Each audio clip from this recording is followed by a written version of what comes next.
భోజన ప్రియులందరికీ నమస్కారం. పల్నాడు రుచులకి స్వాగతం. ఎప్పుడూ ట్రెడిషనల్ వంటలు స్వీట్లే కాదు కదా, అప్పుడప్పుడు పిల్లలకి ఇష్టమైనవి కూడా చేసి పెట్టాలి. పిల్లలకనే కాదు పెద్దవాళ్ళకు కూడా ఎంతో ఫేవరెట్ అయిన పాస్తా రెడీ చేసుకున్నాము.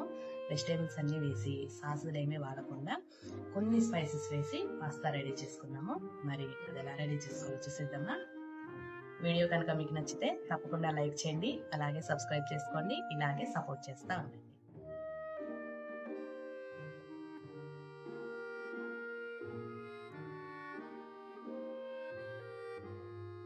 పాస్తా కోసం ముందుగా ఈ పాస్తా తీసుకున్నాను. ఇవి గోధుమ పిండితో చేసిన పాస్తా అండి, పిల్లల కోసం కాబట్టి గోధుమ పిండితో చేసిన పాస్తా తీసుకున్నాను. వీటితో పాటు కొన్ని వెజిటేబుల్స్ కూడా మనం రెడీ చేసి కట్ చేసి పక్కన పెట్టేసుకోవాలి.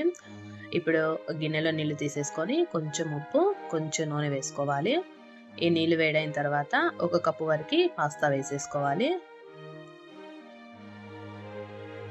ఒక 10 నిమిషాలు ఈ పాస్తాని హై ఫ్లేమ్ మీద ఉడికించేసుకుంటే మనకి ఊరకనే ఉడికిపోతాయి.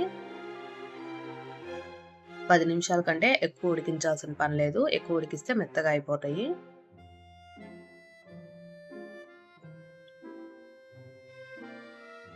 ఇప్పుడు పాస్తా ఉడికిందో లేదో చెక్ చేసుకుందాము. ఇలా స్పూన్ పెట్టి మనం కట్ చేస్తే ఇలా కట్ అయిపోవాలి. ఇప్పుడు ఈ ఉడికిపోయినట్టు దింపేసుకొని నీళ్ళన్నీ వేరు చేసేద్దాము. వెంటనే వీటిలోకి చల్లటి నీళ్ళు పోసేయాలి. అప్పుడు అతుక్కోకుండా ఉంటాయి మనకి. వీటిని పక్కన పెట్టేసుకుందాము. ఇప్పుడు మిక్సీ జార్లో ఒక 2-3 టమాటాలు, కారానికి సరిపడా ఎండుమిర్చి, 1 టేబుల్ స్పూన్ వరకు షుగర్ వేసుకొని గ్రైండ్ చేసి పక్కన పెట్టుకోవాలి. ఇప్పుడు ఒక వెడల్పాటి ప్యాన్ పెట్టుకొని 2 టేబుల్ స్పూన్ల వరకు ఆయిల్ వేడి చేసుకోవాలి. ఆయిల్ వేడైనాక సన్నగా కట్ చేసి పెట్టుకున్న వెల్లుల్లి ముక్కలు, సన్నగా కట్ చేసి పెట్టుకున్న పచ్చిమిర్చి కూడా వేసుకొని కొంచెం రంగు మారేంత వరకు వేయించుకోవాలి. నూనె కూడా ఎక్కువ పట్టదండి, 2 టేబుల్ స్పూన్లు పట్టింది. అలాగే సన్నగా కట్ చేసి పెట్టుకున్న ఉల్లిపాయ ముక్కలు కూడా వేసుకొని వేయించేసుకోవాలి. ఇప్పుడు ఇందులోకి సన్నగా కట్ చేసి పెట్టుకున్న క్యాప్సికం ముక్కలు కూడా వేసుకుందాము. ఈ వెజిటేబుల్స్ అన్ని సాధ్యమైనంత సన్నగా కట్ చేసుకుంటే బాగుంటాయి.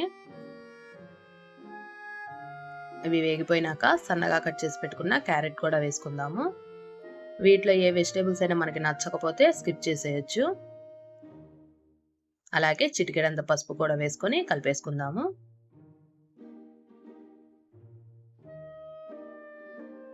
ఇవి వేగిపోయినాయి కదా, ఇప్పుడు ఇందులోకి సన్నగా కట్ చేసి పెట్టుకున్న క్యాబేజీ కూడా వేసుకుందాము. అలాగే ఉడికించి పక్కన పెట్టుకున్న పచ్చి బఠానీ కూడా వేసుకొని కలిపేసుకుందాము. ఇవన్నీ వేగిపోయినాయి కదా, ఇందులోకి ఇప్పుడు గ్రైండ్ చేసి పక్కన పెట్టుకున్న టమాటో పేస్ట్ వేసుకుందాము. దీంట్లో మనం ఇంకెక్కడ కారం వేయము, మనం ఈ పేస్ట్లో వేసిన ఎండుమిర్చిని సరిపోతాయి. అందుకే కారానికి తగ్గ ఎండుమిర్చి వేసుకొని పేస్ట్ చేసుకోవాలి. ఇందులోనే కొంచెం నీళ్లు కూడా పోసేసుకొని కలిపేసుకోవాలి. ఈ గ్రేవీకి సరిపడా ఉప్పు వేసుకొని కలుపుకుందాము. పాస్తాకు ఆల్రెడీ మనం ఉప్పు వేసాం కాబట్టి ఈ గ్రేవీ వరకు వేసుకుంటే సరిపోతుంది. ఇప్పుడు ఇందులోకి ధనియాలు, జీలకర్ర వేయించేసుకొని పొడి చేసుకొని వేసుకోవాలి. అలాగే కొంచెం మిరియాల పొడి, 1/2 టీ స్పూన్ మిరియాల పొడి వేసుకుంటే సరిపోతుంది. ఎక్కువ వేసామంటే బాగా ఘాటుగా ఉంటుంది. ఇది కొంచెం దగ్గర పడాలి మనకి. ఇందులోనే కొంచెం మ్యాగీ మసాలా కూడా వేసేసుకుందాము.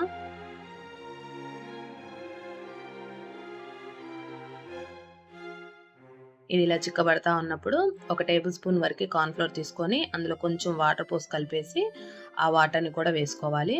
ఇలా ఈ కార్న్‌ఫ్లోర్ వాటర్ వేయడం వల్ల మనకి సాసులు వేసిన టెక్స్చర్ వస్తుంది. ఇదంతా దగ్గర పడ్డాక ఇప్పుడు మనం ఉడికించి పక్కన పెట్టుకున్న పాస్తా వేసి కలిపేసుకుందాము. ఈ పాస్తాకి గ్రేవీ అంతా పట్టే విధంగా ఒక 2 నిమిషాలు కలిపేసుకోవాలి.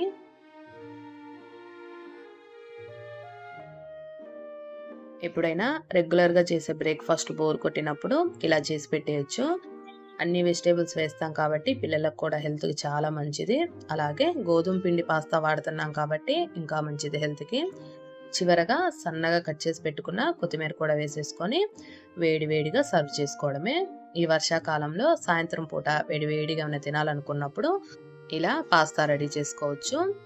పిల్లల నుంచి పెద్దల వరకు ప్రతి ఒక్కరు ఇష్టపడతారు కాబట్టి మనకి తేలిగ్గా ఉంటుంది కాబట్టి తొందరగా రెడీ చేసేయచ్చు.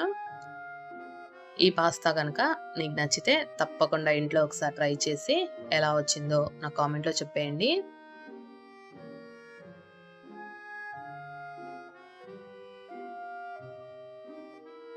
Thanks for watching. కుదిరితే సబ్స్క్రైబ్ చేసుకోండి.